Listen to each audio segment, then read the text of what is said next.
Olá, bom dia amigos e amigas do canal Dica de hoje. Hoje, sábado, dia da gente falar um pouco mais sobre macroeconomia, e eu vou trazer para vocês o número do PIB do primeiro trimestre que foi divulgado na semana passada, na sexta-feira, e eu acho que a gente vai entender um pouco dessa alta da bolsa nessas últimas semanas aí, principalmente nessa última semana. Então curtam já o vídeo, se inscrevam no canal e logo depois da vinheta a gente já começa.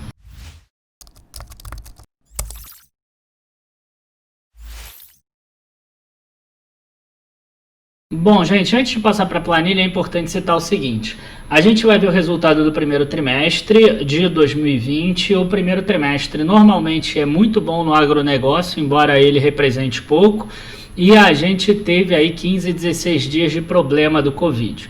Então a gente vai ver uma queda do PIB, principalmente quando comparada com o quarto trimestre de 2019. Em compensação, a gente vai ver uma alta quando a gente compara com o primeiro trimestre de 2019.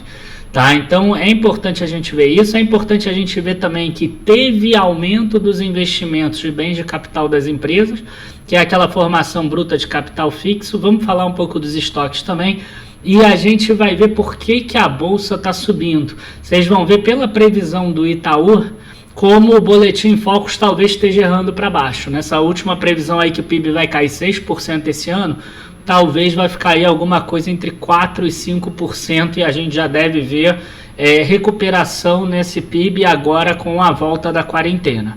Tá? Então vamos dar uma olhada aqui primeiro na planilha, e eu já adianto que o vídeo deve ficar longo, a gente tem muita coisa para analisar aqui nesse vídeo de hoje. Tá, então vamos já começar aqui. Deixa eu pegar aqui primeiro série encadeada. Para quem não sabe, o PIB ele é separado em duas faixas, né? Uma delas é pela ótica da oferta de produtos e serviços e outra pela ótica da demanda de produtos e serviços. Então, quem demanda produtos e serviços? Famílias, governo e empresas para aumentar a produção delas, né? Mais a balança comercial. Quem oferta produtos? Aí a gente tem comércio, indústria, serviços, atividades imobiliárias, agronegócio. Então a gente divide aí no setor primário, secundário e terciário. Primário, a gente tem setor de agronegócio, agro, né, basicamente. A gente tem indústrias, que é o setor secundário, e a gente tem o setor terciário, que é o setor de serviços, que aí inclui a parte do comércio também. Então vamos dar uma olhada aqui na planilha, porque aí a gente vai ver aqui, ó, desde 1996, quando começa essa planilha do IBGE. Setor terciário primeiro. A gente vê aqui, ó, uma linha verde, que é o setor que mais cresceu nesse período todo, desde o início do Plano Real, que é informação e comunicação. Tá, então a gente vê um monte de empresa aí de internet, a gente vê Sync, a gente vê TOTOS, a gente vê Links. Se você pegar um período maior, você vai ver que elas cresceram muito acima do Ibovespa, por exemplo, né? Aí a gente tem uma outra linha aqui, ó, que é de atividades financeiras de seguros e serviços relacionados, que é essa roxa. A gente vê que cresceu muito na década passada e está estagnada essa década toda. E a gente tem uma outra que está crescendo, que é de atividades imobiliárias, né? E aqui embaixo a gente vê outras três que subiram muito pouco, subiram só 50% em valor real, mais ou menos, tá? Que a gente está falando de transportes, armazenagens e correios, outras atividades de serviço, administração, defesa, saúde, educação pública e seguridade social. Então esse é o setor terciário, na verdade. Bom, e aqui a gente já passa para o setor secundário, o setor de indústrias. E esse setor de indústrias aqui a gente entende um pouco o Brasil.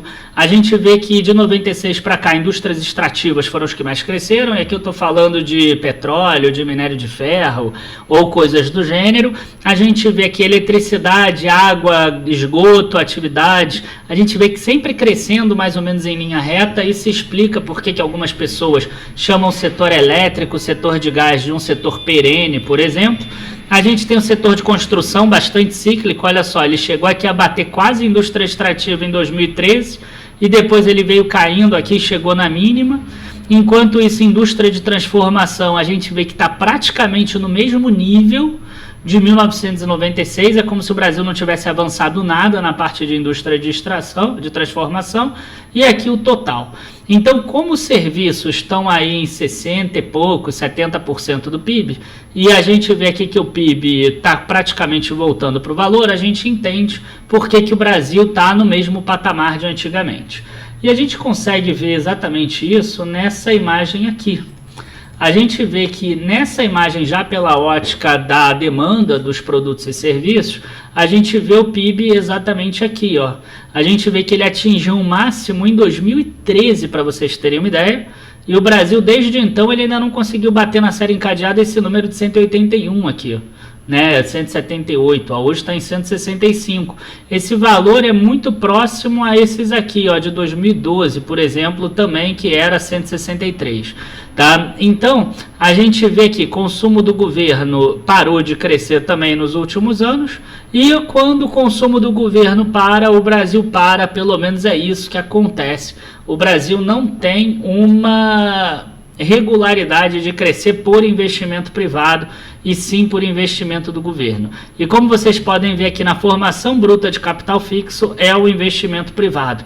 Teve uma queda muito forte, na hora que ele estava começando a se recuperar e ainda está se recuperando, a gente teve essa crise, e isso aqui é que pode impactar o crescimento do PIB futuro no Brasil. Então, muito foco nessa formação bruta de capital fixo. Bom, aí a gente tem aqui as taxas, tá, trimestrais do PIB. A primeira coisa que é importante a gente citar é esse menos 0,3%. Quando a gente compara o volume desse primeiro trimestre em relação ao mesmo trimestre do ano anterior, o PIB do Brasil ele não despencou, ele caiu só 0,3%. Então esse PIB de 2020, ele é 0,3% menor do que aquele do primeiro trimestre de 2019.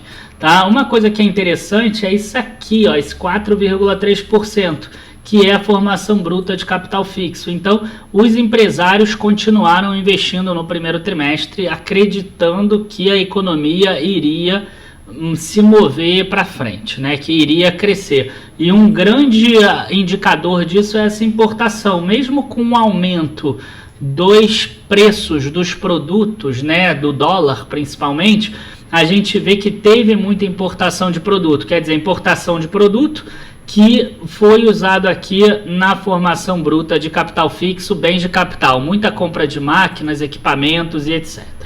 E aí aqui a gente tem algo que tem uma linha que fica um pouco mais atenuada, que aqui é a variação acumulada nos 4 trimestres. Então aqui eu estou pegando a comparação de segundo trimestre de 2019, terceiro 2019, quarto 2019 e primeiro de 2020 contra os 4 trimestres anteriores. E dessa forma o PIB cresceu ainda 0,9%. Vocês veem que o bicho não é tão feio assim quanto parece. E na formação bruta de capital fixo a gente vê 3% de alta. Mas quando a gente pega esse número aqui de exportação, a gente vê menos 2,7%, importação 2,9%.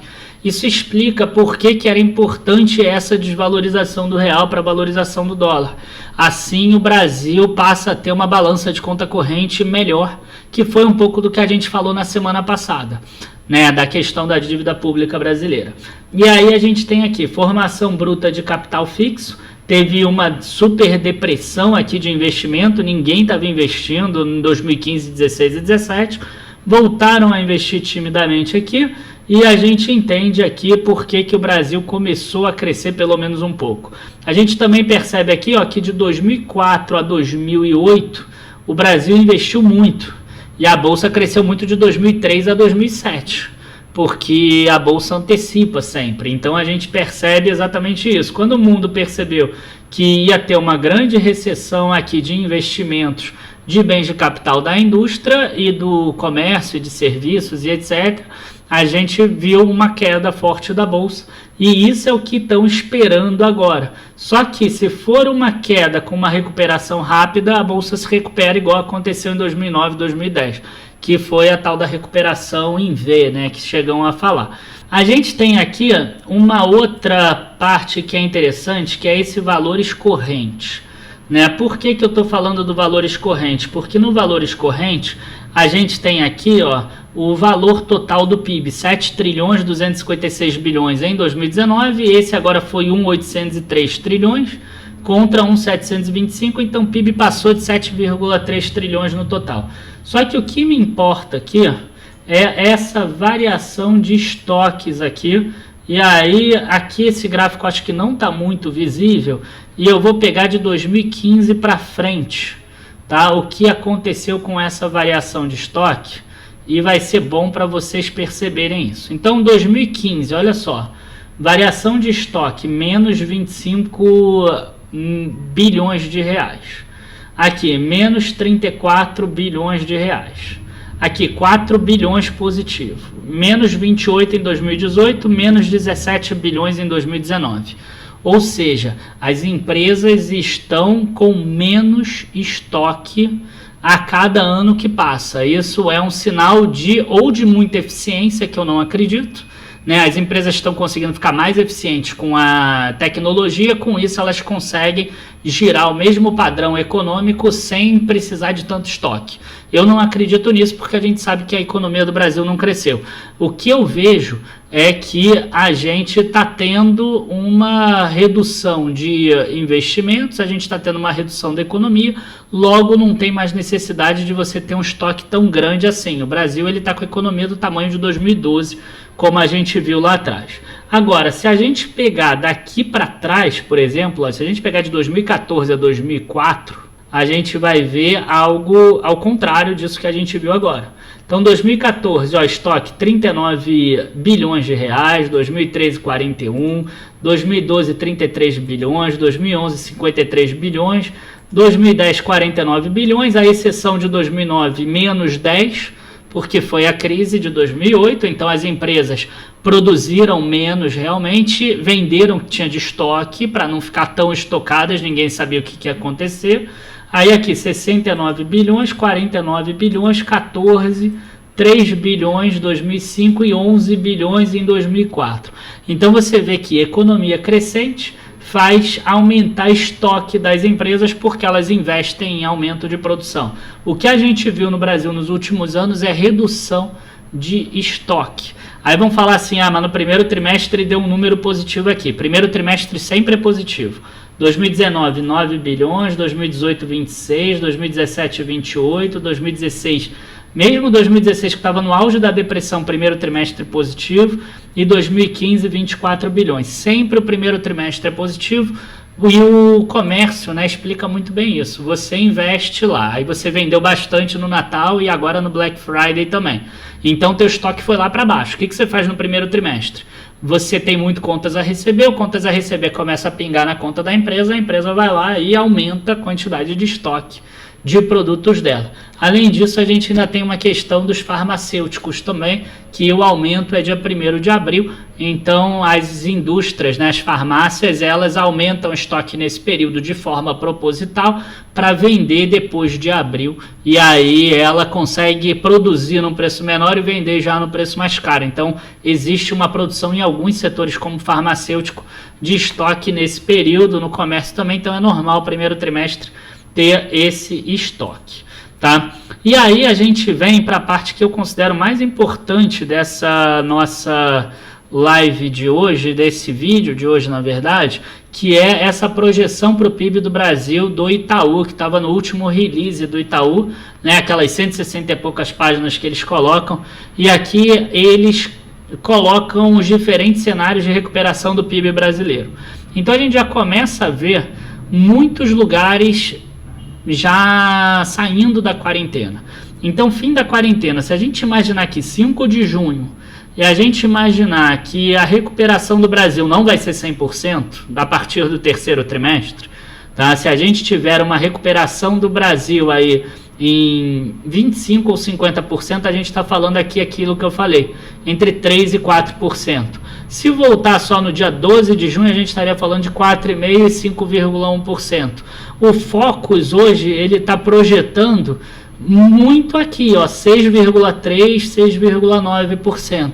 Então, o que o mercado começou a precificar? Ele começou a precificar o cenário mais negativo possível dessas projeções do Itaú, que seria ficar a quarentena fechada até o final do do 30 de junho, do primeiro semestre todo, ou talvez até 31 de julho. E a gente está vendo já a reabertura de alguns setores, o que deve fazer com que o PIB já aumente um pouco mais, né? Não seja esse cenário tão negativo assim. E isso foi projetado para a Bolsa, obviamente. A gente viu essa alta nas últimas 2 semanas, muito mais na parte da construção civil, que tinha sido aquele que tinha sido mais impactado para baixo. Os shoppings também cresceram bastante. Enfim, gente, acho que é isso que eu queria passar para vocês hoje. Vocês vejam que o mercado precificou uma euforia grande demais lá em janeiro, fevereiro. Depois precificou um pânico grande demais em maio, por exemplo. Tanto que eu enchi o saco falando que era importante a gente olhar as small caps durante maio. Agora a gente está vendo elas todas bombarem. Vendi produto com relação a isso. Tá, isso é cíclico, a gente já que tem experiência, a gente já sabe que essas coisas acontecem. Então agora o mercado deve assentar em algum patamar entre 90 e 100 mil pontos, e aí sim depende da recuperação da economia. Tá? Pode cair para 60 mil, 70 mil? Pode. Se a gente tiver uma segunda onda de quarentena lá no terceiro trimestre, por exemplo, pode. Se tiver um impeachment do presidente, pode. Tá? Então, quer dizer, a gente precisa também não ficar apenas na previsão. A gente precisa ter a nossa estratégia de investimento, que eu sempre bato nessa tecla. Não adianta você ficar só na previsão esperando dar certo aquilo que você previu. Muitas vezes você vai errar, e você tem que ganhar quando você erra também, e eu bato muito na tecla com relação a isso. Abraços aí a todos, até a próxima, bons investimentos e até mais. Tchau, tchau.